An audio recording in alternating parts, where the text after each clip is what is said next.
I got this replacement 85 watt power supply for my MacBook Pro, and I'm going to try it out right now and see if it works okay with my MacBook Pro.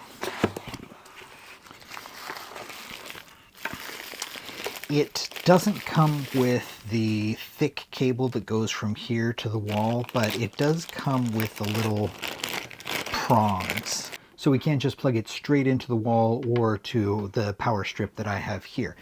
It comes with the Magsafe 2 T-style power plug that'll plug right into the mid-2010s MacBook Pros, as well as the MacBook Air and MacBook.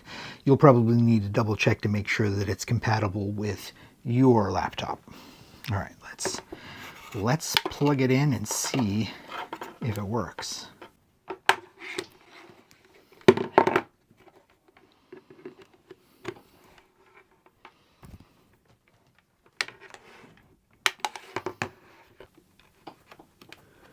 Plugging it in, we got green and orange, so we are charging okay.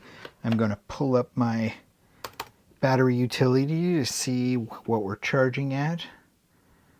Okay, I'm already at 80 or 76% charged, so it doesn't need a lot of juice to get the power in there, but I see that it says it's currently charging at just a little under 27 watts. So it's an 85 watt power supply and my battery's already pretty full, so I'm totally happy with that. So I think this is going to work out well. It looks like it's working perfectly. It's not getting warm, and I haven't even removed the plastic wrap from it yet, which I should do to ensure that it doesn't overheat. But everything is working well. It's charging right now at just under 30 watts, not getting hot at all, and everything appears to be working smoothly. So I'm really happy with this, and I would recommend it. I hope this helps.